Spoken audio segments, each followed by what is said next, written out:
Round round घुमु क्या म त दिमाग खराब भएको जान्छु दौड्ने बाटोलाई त पुरा खनी त्यहाँ पुला बनाइसकेको रहेछ अब पुरा पानी जाने यसरी बाटोमा खनी यसरी गडा गडामा जाओस् भनेर चाहिँ। Hello my friends, welcome back to my new day new blog. अनि के छ तपाईँहरूको हालखबर? सबै सन्चै हुनुहुन्छ होला? म पनि एकदम सन्चै फिट एन्ड फाइन छु। तपाईँहरू देख्न सक्नुहुन्छ म चाहिँ अहिले मस्तले बसेर पढिरहेको छु। हाम्रो पोइम कम्पिटिसन छ, त्यसैले चाहिँ म मस्तले बसेर चाहिँ तयारी गरिरहेको थिएँ। शनिबार साथीहरू मेरो जिम चाहिँ बन्द छ अनि म चाहिँ आज रनिङको लागि जाँदैछु। अनि बाहिर यस्तो पुरा पानी पर्ला जस्तो भयो, माथि कपडा पनि सुकाएको छ, माथि कपडा सपडा उठायो, त्यसपछि चाहिँ रनिङको लागि जानुपर्छ। साथीहरू मैले चाहिँ सोयाबिन त भिजाएँ तर अफसोस रहेछ, अन्डा चाहिँ म लिन जानुपर्ने छ। सोयाबिन चाहिँ म टक्क ल्याएर भिजाइदिएको छु रहेछ। अब म चाहिँ अन्डा लिन जान्छु, चलो।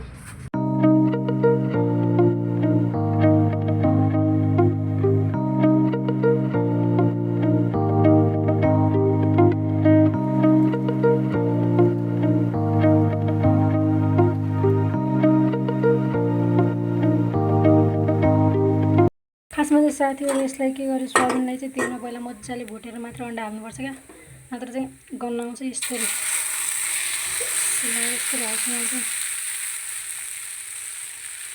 यसलाई चाहिँ मजाले यताउति गराइदिने, फिडिदिने चाहिँ यसरी। अब चाहिँ पाक्छ।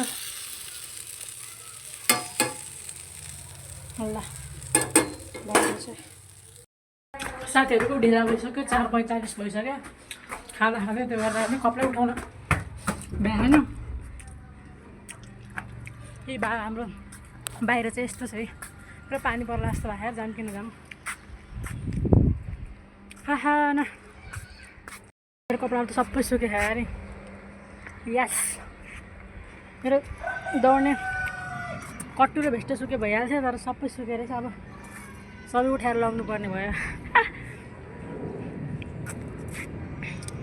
कपडाको मेला लास्ट छ क्या, यतादेखि गोलो यस्तरी सबै यहीँ सुकाउनाले यहाँ पनि यस्तरी। आधा त मैले उठाएँ, फेरि यहाँ कसका फेरि आउला नि मेरोमा। अस्ति खै कसको पो हो, तलै बस्ने दिदीहरूको होला, यहाँ समिज उठाएर हिँड्दैछ।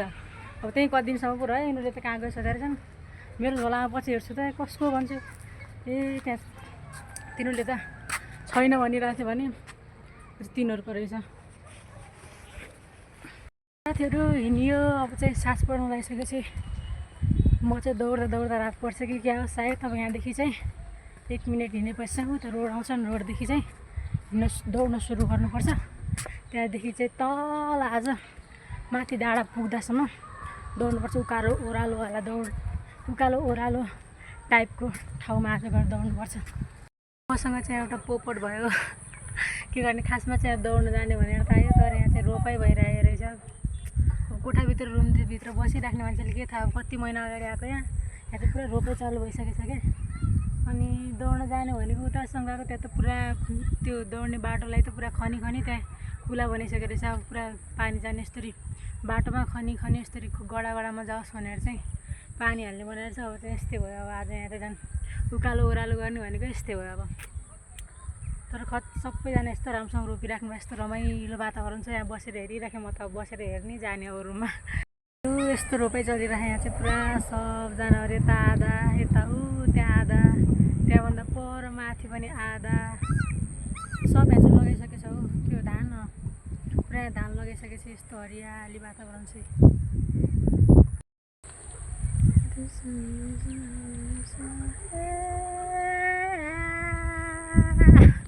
राउन्ड घुमु क्या म त दिमाग खराब भएको जान्छु। साथीहरू जानु पऱ्यो अब हिँडेर यताबाट के गर्ने। यहाँ चाहिँ पोपट भएको, अब दौड्न सौड्ने यस्तै रह्यो। यताबाट आज हिँडी वाकिङ गरेर मात्रै जानु पऱ्यो रुममा। के गर्ने, यस्तै रोपाइ चलिरहेको छ। त्यो पुरा यस्तो हिँड्ने ठाउँमा क्या बनाए, त्यहाँ त पुरा यति खाल्डो बिचमा सबै ठाउँमा खाल्डो बनाएर रहेछ क्या। त्यो पानी जाओस् हेमा भनेर चाहिँ।